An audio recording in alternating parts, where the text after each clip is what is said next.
When you're willing to be honest with yourself, honest with your team, and honest with your time, here's what happens. The people that surround you, the ones who are going to be takers and they want to take advantage of your weaknesses, here's what's going to happen. You're going to recognize, they're going to stand out like a big red light over the top of them. It's going to stand out and echo on them. And you know what? They're not meant to be on your team anymore.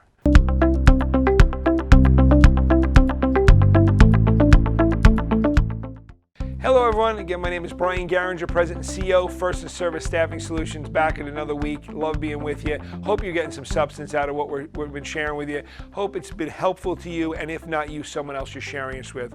Again, please make sure you're sharing, you're commenting, you're liking. Make sure you send this out to others. We appreciate the feedback from your comments. They've been great. Any comment we have has been phenomenal feedback, and it's allowed us to be able to grow, improve, and address those. So if you have any comments, please let us know. Listen, I love to hear the good, but I love the bad and the ugly too. If there's some things you're hearing that maybe you need some clarification on, maybe we're not giving enough substance in some areas, maybe we're giving too much substance, please, those are things important to know as well, so I welcome those. Today I want to take a moment and talk to you about how to be an effective leader.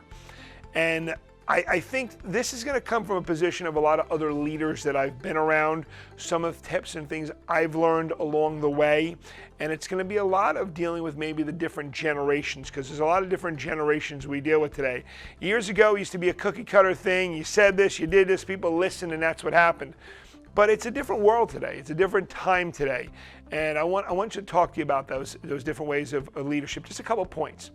Point number one with leadership is you have to determine one thing. The most effective form of leadership, or the leader you could be, is not the positional leader. Positional leader is you're in control of someone's paycheck, they must listen to you. If you're living your life as a positional leader, it's not, yes, you can get by, things are going to happen, but really, I always think the best place of leadership to be is in a leadership position of more of the volunteer army side, where people listen to you not because you're their boss, but because they respect you and they want to listen because you've earned the right for them to listen to you. Now, that's a sensitive topic because a lot of people say, it's my company, I'm the boss, they should just listen. Granted. And when you talk to them face to face, or you yell at them, or you impart power over them, the answer is they probably are. But here's the thing. What are they doing when you leave? How effective are they being when you're not watching?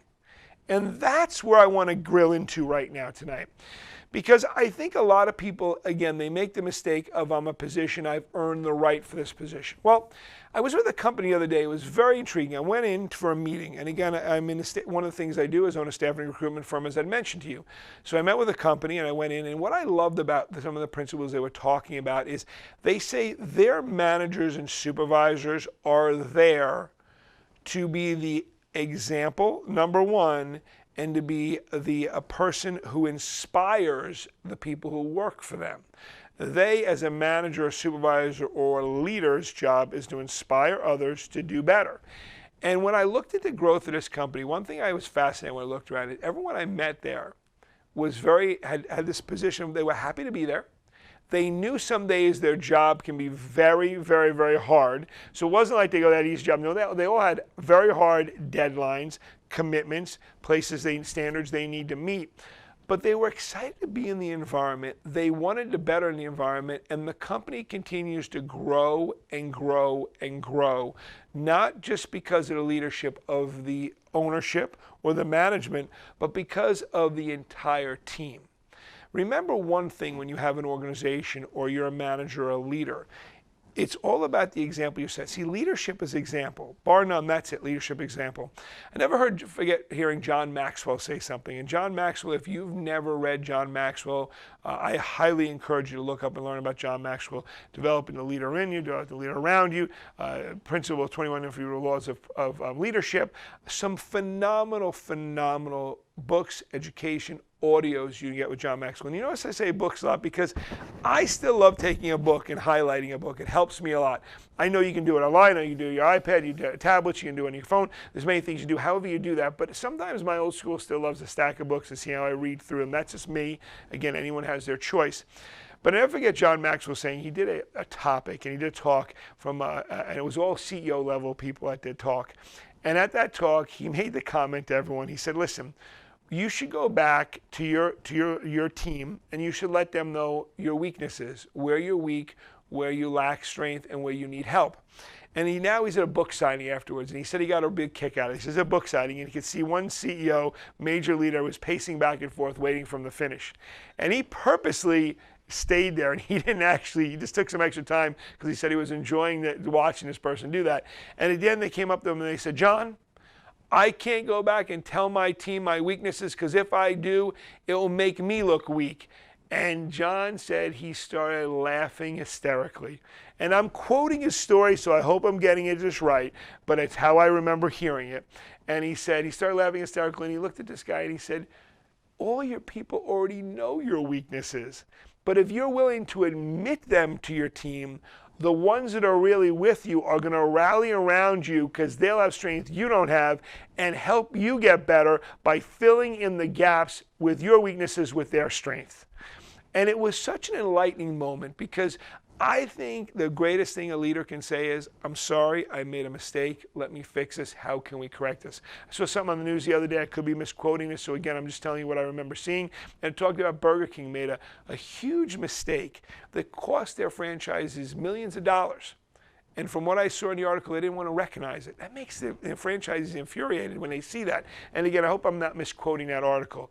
But what I will tell you is this. When you're willing to be honest with yourself, honest with your team, and honest with your time, here's what happens. The people that surround you, the ones who are going to be takers and they want to take advantage of your weaknesses, here's what's going to happen.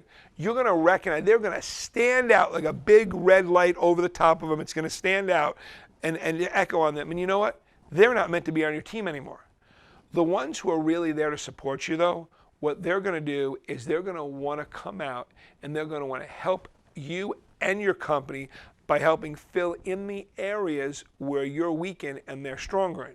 And here's what I caution you. When that happens, you better let them. Because sometimes what happens, ego gets in the way. And when you're a leader and you let ego drive you, here's the problem. You can never grow your company to a certain level, and the reason that's not going to happen is because you're going to hold yourself back by not allowing others to step in.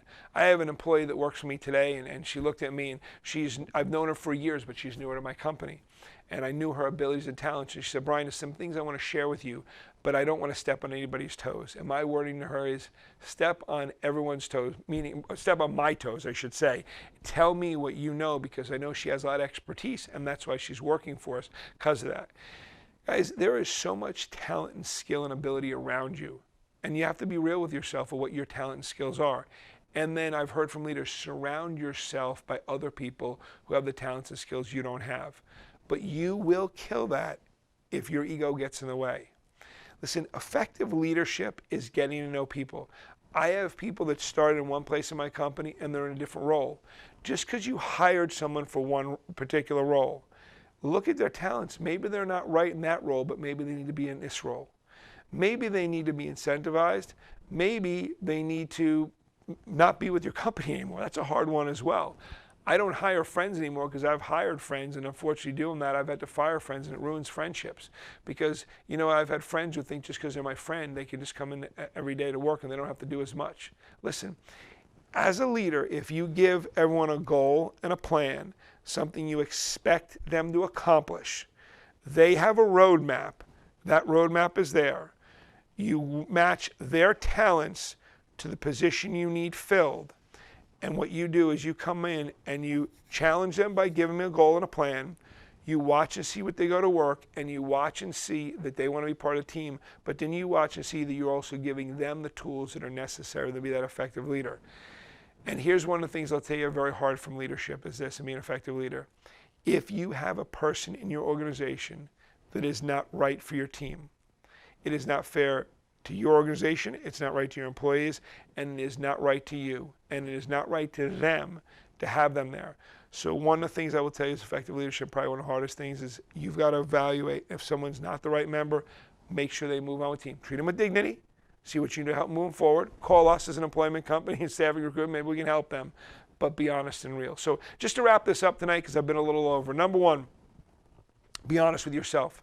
Number two, give all your teams goals, strategies, and a plan to move forward. Number three, make sure you're giving back to everyone what they require, what they need to accomplish those goals. Number four, evaluate their accomplishing those goals. Number five, make sure they're in the correct position. And number six, if you have someone who's in a role or in your company and they're just not right for the company, make sure you respectfully help them move on, potentially maybe find something else, and put the right people in there. Listen, leadership is not always the easiest thing. Leadership can be tough and challenging some days, but it's a position you asked for, a position you won, a position you earned, or a position you're in. Make sure you do not do it as a positional leader. You do it with the volunteer army strategy so people are following you not because they have to, because they want to. I hope that makes some sense. I hope you had a great time on this video. Thank you again for taking the time to join us and be with us.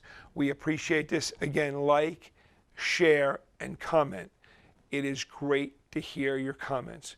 Appreciate your time. And just to recap again, I'm telling you, John Maxwell books on leadership are some of the best leadership books I've ever read. I highly, highly encourage you to learn about John Maxwell and some of the books he's written, because I believe they can make a major impact. I don't know him. I don't work with John. I don't have any personal relationship. I do look forward to meeting him, so I don't get anything from that, but I can tell you he's helped me tremendously. Thank you so much. Have a great week. Thank you for watching Valuable Minutes with Brian. If this is your first time being with us, please make sure you follow, like, and share, and feel free to comment as well.